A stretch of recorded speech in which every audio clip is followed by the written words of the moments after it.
Still unwed, at her age, Drusilla Vane laughed behind her painted fan, loud enough for the little knot of guests about her to hear. Poor Marisa, 25 if she's a day, and not a single offer to her name.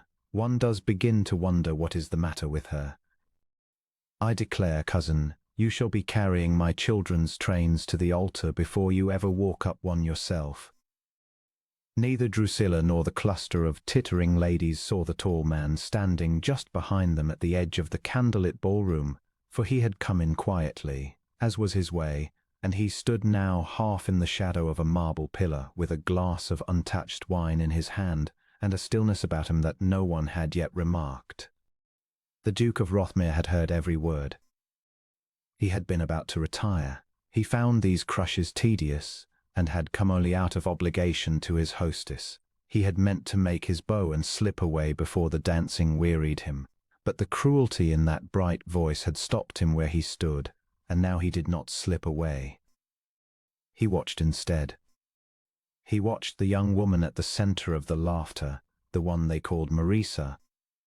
She stood very straight in a gown of plain grey silk that had clearly been turned and made over more than once, far simpler than the gaudy plumage around her, and she did not crumple beneath her cousin's mockery as the others plainly expected her to.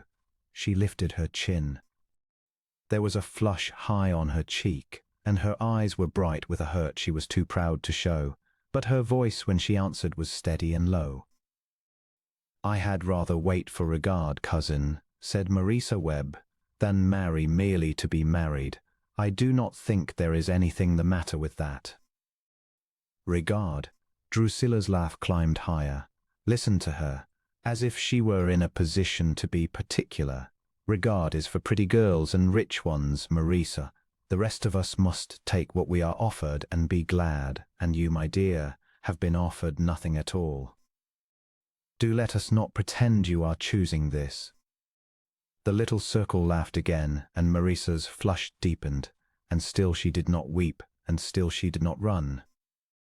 She only stood there in her made-over gown amid the silk and the crystal and the candlelight, bearing it with a dignity that the whole gilded room around her did not possess between them. And the Duke of Rothmere, watching from the shadow of his pillar, felt something in his chest go very hard and very still. He was not a man given to society's chatter. He was 38 years old, a widower of some years, grave and reserved, and the ballrooms of the season regarded him with a mixture of awe and fear, for he was rich and powerful, and had never once been known to single out a young woman for particular attention. Mothers had thrown their daughters in his path for a decade, and he had stepped over every one of them. He was reckoned cold, he was reckoned proud, he was, in truth, only weary of artifice, and here, in the center of a cruel little jest, stood the first wholly unartful thing he had seen in years. He set down his untouched wine. He stepped out from behind the pillar. The change in the air was immediate. A duke moving deliberately across a ballroom is a thing that turns heads, and heads turned now. The laughter died in Drusilla's throat as she felt the room's attention shift and looked round to find the cause. Her painted fan stilled. Her eyes went wide.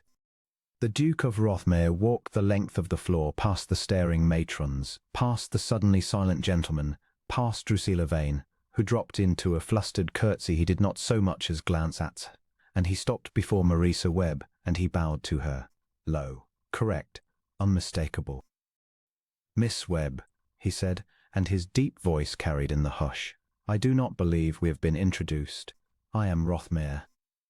Forgive my forwardness, but I have stood these several minutes admiring the only person in this room with the courage to value herself honestly, and I find I cannot leave without asking whether you would do me the honor of the next dance." The silence in that part of the ballroom was absolute. Marisa stared up at him, the color from her face, and then rushing back twice over.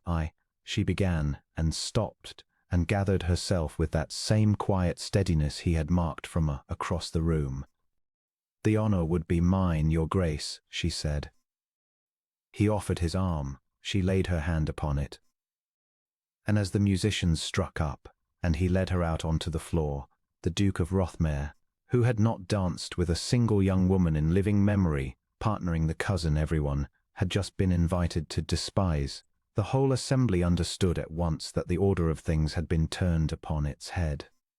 Drusilla Vane stood rooted where he had passed her, her fan forgotten in her hand, her painted face the very portrait of a woman watching a triumph she had counted her own snatched clean away.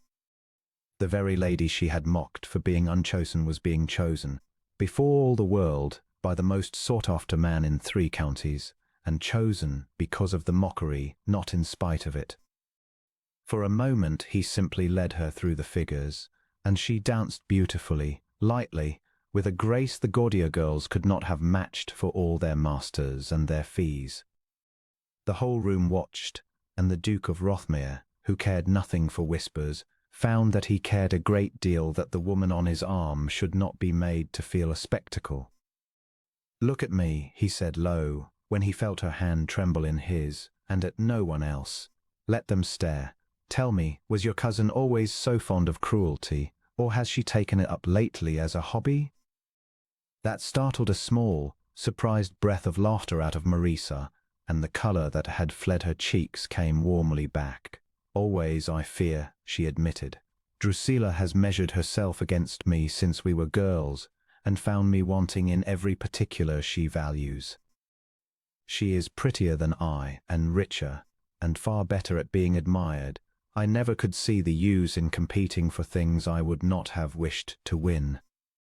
"No," said the Duke, looking down at her with grave attention, "I do not suppose you could. That is precisely the quality she cannot forgive you.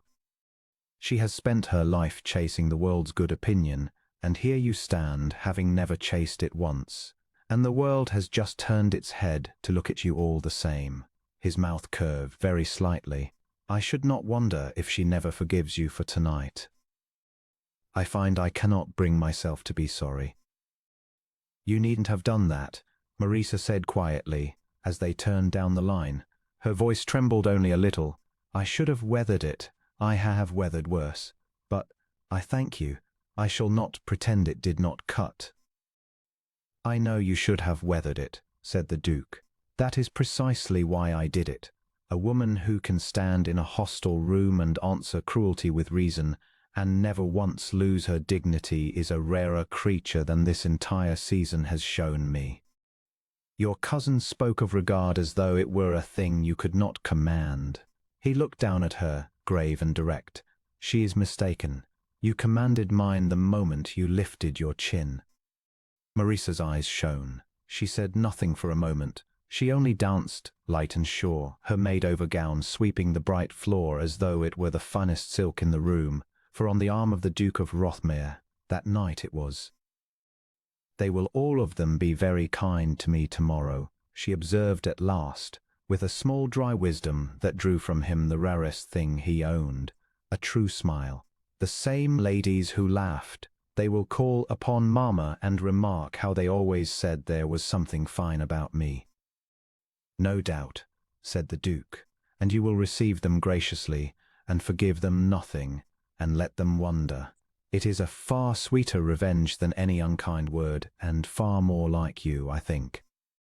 She laughed, surprised and warm, and he thought he had never heard a better sound in any ballroom in his life. He called upon her the very next day and the day after that, and he did not let the matter rest at a single dance meant to teach a room full of fools a lesson, for he had not, in truth, crossed that floor merely to rebuke Drusilla Vane. He had crossed it because the unartful courage of the woman in the grey gown had reached into his weary, guarded heart and taken hold of it, and he had no wish at all to let go. Her mother's house was modest, and Marisa received him in a parlour made comfortable on little money and much care, books worn at the spine, a work-basket, a vase of late roses from a small garden, and the Duke of Rothmere, who had been entertained in the grandest rooms in the kingdom, found he liked it better than any of them. He watched her pour the tea with her own hands and thought that he had spent 20 years in gilded rooms learning to be lonely, and might have spent them better here. "You should be sure of what you are about, Your Grace," she told him on his third visit, setting down the teapot carefully. I am not a grand match. I bring you nothing the world counts valuable. If you are doing this out of pity, or out of some wish to spite my cousin, it would be kinder to stop now. It is neither, said the Duke. It has not been pity since the moment you lifted your chin and answered her with reason instead of tears. And Drusilla Vane is the very last thing on my mind when I am in this room. You are the first, and the last, most of what lies between. He set down his own cup, and his dark eyes were not light at all. I am quite sure of what I am about, Marisa Webb. I have not been so sure of anything in 20 years. The season, which had begun with Marisa Webb mocked in a corner as the cousin no one would have, ended with Marisa Webb, the most quietly envied young woman in it, for the grave and unattainable Duke of Rothmere courted her openly, gravely, and with a constancy that silenced every wagging tongue. Drusilla Vane, who had laughed so loudly, made an early and unremarkable match to a country squire and removed to the provinces, and was not much missed. He proposed to Marisa in her mother's modest garden, with no audience at all, for he wished this asking to be wholly theirs and not a performance for any room. He took her hand and said gravely, I have been called a cold man, and proud, and I dare say I have deserved it. But you have warmed me, Marisa, and humbled me, and shown me what I had stopped believing existed, a woman who values herself rightly and asks nothing she has not earned. I did not cross that ballroom to choose you. I crossed it and found that you had already, without trying, been chosen. Will you have a grave and grateful man who knows precisely what he holds? Will you be my wife? And Marisa Webb, 25, dismissed, made over, and immeasurably the richer for having waited, looked up at the Duke of Rothmere with the same steady dignity that had first drawn his eye across a crowded floor, and said, I waited for regard, your grace. I am very glad I did. Yes. With all my heart, yes. They were married before the year was out, and the wedding was grand, and the same ladies who had laughed sat in the pews and dabbed their eyes and told one another they had always known. Marisa let them. She received them graciously and forgave them nothing and let them wonder, exactly as he had said, and the Duke watched her do it with a love so deep and quiet it needed no words at all. In the years that came after, when she was the Duchess of Rothmere and mistress of his great house, Marisa would sometimes think back to that ballroom, to the painted fan, and the bright cruel laughter, and the made-over grey gown she had stood so straight in, and she would feel no bitterness at all, only a kind of wonder. For it was there, at the very lowest moment the season had shown her, that the best thing in her life had begun.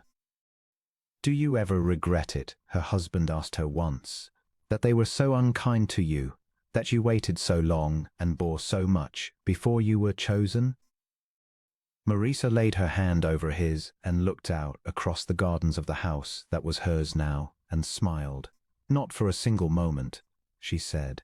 I had rather have waited all those years and been chosen by you in the end than have been snatched up early by any man who never saw me.